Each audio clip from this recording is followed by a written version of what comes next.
टशन भरी कहानी में आपका वेलकम है, तो चलिए एक मेरे साथ। रूहानी ने झिझकते हुए कहा, हमें एक मदद चाहिए। शिवराज बाथरूम में दाखिल हुआ। रूहानी का चेहरा शर्म से लाल हो रहा था। उसने धीमे स्वर में कहा, वो ब्लाउज का हुक लग नहीं रहा। शिवराज एक पल के लिए चौंक गया। उसने रूहानी की ओर देखा, फिर नजरें झुका लीं। ठीक है, हम मदद करते हैं, उसने नजरें झुकाए कहा।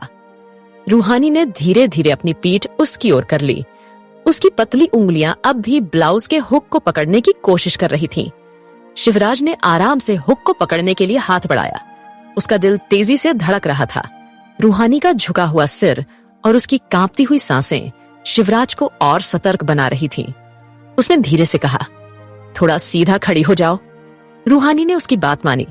शिवराज ने हुक को पकड़कर धीरे धीरे बंद करने की कोशिश की। हुक लगाते समय उसकी उंगलियां हल्के से रूहानी की पीठ को छू गईं। यह स्पर्श रूहानी के लिए नया था। वह एकदम सिहर गई, लेकिन कुछ कह नहीं पाई।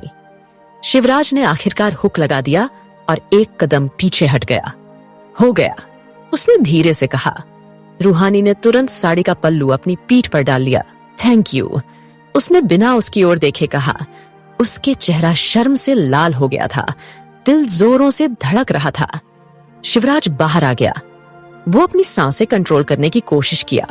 उसके भीतर अभी भी रूहानी के पीठ पर महसूस हो रहा था। वो अपने सिर पर उंगली मसलते हुए खुद को काबू करने की कोशिश कर रहा था। रूहानी नजरें झुकाए आई वो आईने के पास जाकर तैयार होने लगी। रूहानी आईने के सामने खड़ी थी, साड़ी को ठीक कर रही थी। उसकी पतली उंगलियां साड़ी के पल्लू को सलीके से कंधे पर जमाने में लगी थीं। वह खुद को ठीक कर रही थी। उसकी नजरें झुकी हुई थीं, लेकिन शिवराज वहीं खड़ा चुपचाप उसे देख रहा था। तेरे हाथों में महकते हैं चूड़ियों के फूल, हर अंग तेरा लिखता है श्रृंगार के उसूल। लाल बिंदी जैसे सूरज की पहली किरण, तेरी सुंदरता से सजता है ये हर गगन। रूहानी के बाल गीले थे। पानी की हल्की बूंदें उसकी गर्दन और पीठ पर ढलक रही थीं। उसकी हर हलचल में एक अजीब सा अट्रैक्शन था। शिवराज का ध्यान उस पर अटक सा गया। वह सोच रहा था, ये लड़की इतनी मासूम और खूबसूरत क्यों है, और मैं इसे बार बार देखने से खुद को रोक क्यों नहीं पाता। लेकिन जैसे ही उसे एहसास हुआ कि वह उसे घूर रहा है, उसने जल्दी से अपनी नजरें हटा लीं और सिर दूसरी ओर घुमा लिया। यह क्या कर रहे हो शिवराज, ये ठीक नहीं है, उसने खुद को मन ही मन डांटा। रूहानी को इस बात का एहसास नहीं था कि शिवराज उसे देख रहा था। वह अपनी साड़ी का आखिरी किनारा कंधे पर ठीक कर चुकी थी। अब उसने हल्के से अपने गालों पर गुलाबी रंग छुआ और एक हल्की बिंदी लगाई। रूहानी तैयार होकर कमरे से बाहर आई। उसकी चाल में संकोच थी। शिवराज ने एक नजर उसकी ओर देखा और तुरंत समझ गया कि उसने साड़ी का पल्लू सही से नहीं जमाया था। शिवराज ने हल्के स्वर में कहा, रुको। रूहानी ने हैरानी से उसकी ओर देखा। शिवराज ने अपनी उंगली से इशारा करते हुए कहा, तुम्हारा पल्लू सही से कंधे पर नहीं रखा है। यह सुनते ही रूहानी का चेहरा शर्म से लाल हो गया। उसने तुरंत अपना पल्लू उठाया और कंधे पर अच्छे से ओढ़ लिया। उसकी आंखें जमीन पर थीं और वह मन ही मन कह रही थी, हे भगवान, ये तो मैंने ध्यान ही नहीं दिया। शिवराज ने मुस्कुराते हुए कहा, अब सही लग रहा है, चलो बाहर चलते हैं, सब इंतजार कर रहे होंगे। रूहानी ने सिर झुका दिया और धीरे धीरे उसके पीछे पीछे चलने लगी। दोनों साथ में नीचे आए। दादी, जो पहले से बैठी थीं, ने दोनों को साथ आते देखा और हल्की मुस्कान के साथ कहा, अरे वाह, दोनों कितने अच्छे लग रहे हैं, किसी की नजर ना लगे। यह सुनकर रूहानी की नजरें झुक गईं। वो झुककर सभी के पैर छुई। रसोई में पहले से ही कई महिलाएं काम में लगी हुई थीं। जयवंती देवी ने रूहानी को देखकर कहा, बहुरिया, आज पहली बार रसोई में तुम्हारा कदम पड़ा है। चलो सबके लिए कुछ मीठा बना दो, ये हमारी परंपरा है। रूहानी ने सिर झुकाकर हामी भर दी। वह चुपचाप काम में लग गई। मिठाई बनाते समय उसके हाथ थोड़े कांप रहे थे। वो सोच रही थी कि सभी के लिए क्या बनाए। शिवा, देखते हैं तुम्हारी बहुरिया क्या बनाती है। जयावंती जी मुस्कुराते हुए। कहीं तो शिवराज की नजरें किचन की ओर ठहर गई, जिसे देख अभिनंदन ने कहा, आज तो हम भी खाएंगे भाऊ जी के हाथ का। शिवराज बैठे सभी की बातें सुन रहा था, लेकिन चोर नजरों से किचन की ओर भी देखे जा रहा था। वही ये देख उसकी बहन छेड़ते हुए, कहीं भैया तो अभी से भाभी के दीवाने हो गए। शिवराज ने यह सुन गंभीर होकर देखा तो वो जल्दी से नजरें इधर उधर घुमा ली। तभी रूहानी हाथ में थाली लिए आई। रूहानी हाथ में सोने की थाली लिए धीमे कदमों से बाहर आई। थाली में गुलाब जामुन सजे हुए थे। मिठाई की खुशबू ने माहौल को और मीठा कर दिया। सबकी निगाहें उसकी ओर थीं। वह संकोच के साथ थाली लेकर दादी के पास आई और उन्हें सबसे पहले एक मिठाई पेश की। बहुत अच्छे, दादी ने मुस्कुराते हुए कहा। हमारी बहुरिया के हाथों में तो कमाल है, इतनी जल्दी बना लाई। रूहानी ने एक एक कर सभी को मिठाई दी। उसकी नजरें झुकी हुई थीं। वो हल्का डर रही थी कि सही भी बना है कि नहीं। जब वह शिवराज के पास पहुंची तो उसकी उंगलियां हल्के से कांपने लगीं।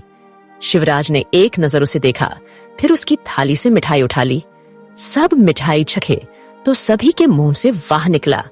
वही शिवराज जो अक्सर मीठा नहीं खाता था, लेकिन आज पहली बार उसकी पत्नी ने कुछ बनाया था तो भला कैसे वो मना करता। उसने थोड़ा सा ही खाया, उसके मुंह में गुलाब जामुन घुल गया। ये देख उसके चेहरे पर मुस्कान आ गई, जिसे उसने बाहर आने नहीं दिया। तो कमेंट करने में कंजूसी करोगे क्या? कंटिन्यू। अब आगे। रूहानी हाथ में सोने की थाली लिए धीमे कदमों से बाहर आई। थाली में गुलाब जामुन सजे हुए थे। मिठाई की खुशबू ने माहौल को और मीठा कर दिया। सबकी निगाहें उसकी ओर थीं। वह संकोच के साथ थाली लेकर दादी के पास आई और उन्हें सबसे पहले एक मिठाई पेश की। बहुत अच्छे, दादी ने मुस्कुराते हुए कहा। हमारी बहुरिया के हाथों में तो कमाल है, इतनी जल्दी बना लाई। रूहानी ने एक एक कर सभी को मिठाई दी। उसकी नजरें झुकी हुई थीं। वो हल्का डर रही थी कि सही भी बना है कि नहीं। जब वह शिवराज के पास पहुंची तो उसकी उंगलियां हल्के से कांपने लगीं। शिवराज ने एक नजर उसे देखा, फिर उसकी थाली से मिठाई उठा ली। सब मिठाई चखे तो सभी के मुंह से वाह निकला। वही शिवराज जो अक्सर मीठा नहीं खाता था, लेकिन आज पहली बार उसकी पत्नी ने कुछ बनाया था तो भला कैसे वो मना करता। उसने थोड़ा सा ही खाया, उसके मुंह में गुलाब जामुन घुल गया। ये देख उसके चेहरे पर मुस्कान आ गई, जिसे उसने बाहर आने नहीं दिया। अरे चलो बहुरिया को तोहफे दो, सब दादी बोली तो सबने मुस्कुराते हुए अपनी अपनी ओर से रूहानी को तोहफे देने शुरू कर दिए। कोई कंगन लाया तो कोई साड़ी। जयवंती देवी ने एक सुंदर चांदी की पायल रूहानी के पायल दी। अब तो घर की लक्ष्मी पूरी तरह तैयार लग रही है। रूहानी हैरानी थी और वो खुश भी। किसी ने उसके मायके में इतना प्यार नहीं किया उसे। तभी दादी ने मुस्कुराते हुए शिवराज की ओर देखा। तो लल्ला, तुम क्या गिफ्ट दोगे अपनी बहुरिया को? दादी के मजाक भरे लहजे ने सबका ध्यान शिवराज की ओर खींच लिया। शिवराज, जो अब तक चुपचाप देख रहा था, थोड़ा हैरान में आ गया। उसने झेंपते हुए कहा, हमारे पास अभी कुछ नहीं है, लेकिन हम जल्द ही कुछ अच्छा देंगे। दादी ने छेड़ते हुए कहा, अरे कुछ अच्छा नहीं, अभी कुछ दो, वरना बहुरिया शिकायत करेगी कि उसके पतिदेव तो सबसे पीछे रह गए। पूरा परिवार हंसने लगा। रूहानी शर्म से लाल हो गई और सिर झुका लिया। शिवराज ने थोड़ा गंभीर होकर अपनी जेब में हाथ डाला और एक छोटा सा रुद्राक्ष का ब्रेसलेट निकाला। ये हमारे पास हमेशा रहता था, अब ये तुम्हारा है, उसने रूहानी की ओर बढ़ाते हुए कहा। रूहानी ने हैरानी और झिझक के साथ ब्रेसलेट लिया। उसकी उंगलियां शिवराज की हथेली को हल्के से छू गईं। थैंक यू, उसने धीमे स्वर में कहा। यह हमेशा तुम्हें सुरक्षित रखेगा, बाकी हम तो है ही, शिवराज ने धीरे से कहा। बाकी उसकी काली गहरी आंखों में एक अलग एहसास दिख रहा था। रूहानी ने शर्म से पलकें झुका ली। सभी नाश्ता करने लगे। वही घर की बहुएं खाना परोस रही थी। रूहानी शिवराज के पास ही खड़ी थी। कुछ भी घटता बढ़ता तो वो उसे दे देती। वो बहुत धीरे धीरे खा रहा था। वही सभी खाकर अपने अपने काम की तरफ बढ़ गए थे। रूहानी खड़ी पलके झुकाए हुए थी। तभी शिवराज की आवाज उसके कानों से टकराई। बैठो, अपने बगल वाली सीट पर इशारा किया। रूहानी एक पल को झिझकते हुए कही, मैं कैसे? बैठो, हम है ना। शिवराज की बात सुन वो पलके झुकाए बैठ गई। खाओ, कहते हुए थाली उसकी ओर बढ़ाया। ये सुन रूहानी एक पल को हैरान हो गई। वो हिचकिचाते हुए, कहीं मैं कैसे कोई आ गया तो? खाओ, कोई नहीं आएगा, हम है ना, शिवराज ने बहुत ही प्यार से कहा। जिसे सुन रूहानी धीरे से थाली की ओर हाथ बढ़ाई। वहीं शिवराज, जो बस सभी के जाने का इंतजार कर रहा था ताकि अपनी वाइफ के साथ सुकून से खाना खा सके, अचानक दोनों के हाथ छुए। रूहानी हाथ खींचने लगी। वहीं यह देख शिवराज उसके हाथ को पकड़ लिया। जो छुआ पहली बार तुम्हारे हाथों को। दिल में एक हलचल मचने लगी। तुम्हारे साथ की गर्माहट से जिंदगी में बहारें बसने लगी। अचानक उसका दिल जोरों से धड़कने लगा। सांसें लंबी हो गई। शिवराज ने पहली बार उसे छुआ था। हमसे डरने की जरूरत नहीं है, हम भी इंसान ही हैं। शिवराज उसकी घबराहट देख बिना उसे देखे कहा और हाथ छोड़ दिया। वही रूहानी तुरंत अपने हाथ को देखने लगी जिसे शिवराज ने अब भी पकड़ा था। उसकी छूहन का एहसास पाकर उसके दिल में बहुत से एहसास पनपने लगे। दोनों धीरे धीरे खाने लगे। वहीं दोनों के बीच अभी भी खामोशी थी। कहना, दोनों बहुत कुछ चाहते थे, लेकिन शुरुआत कैसे करें, यह सोच दोनों मौन थे। दूर खड़ी शिवराज की माँ ये देख खुश थी। उनके घर में नियम था, बहू पति के खाने के बाद ही खाया करती थी, पर अपने बेटे के विचार से वो आज अंदर तक खुश थी। वो दूसरी तरफ बढ़ गई। खाना खाने के बाद शिवराज थाली लेकर किचन जाने के हुआ तो रूहानी सिर झुकाए उससे कही, मैं ले जाती हूँ। कोई नहीं, हम कर लेंगे।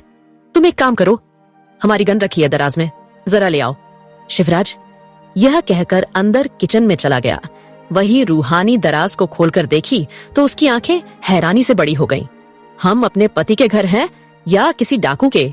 वो निकालते हुए धीरे से बुदबुदाई। पति के ही घर हो, पत्नी कहते हुए उसके पीछे से खींचकर बंदूक निकाला, क्योंकि रूहानी से तो वो निकल ही नहीं रहा था। वही रूहानी की पीठ शिवराज के पीठ से छू रही थी। तेरी पीठ से लगी मेरी सांसें, दिल में छुपा तूफान कहने लगी। यह फासले मिटाने का बहाना, जिंदगी की राहें सजने लगी।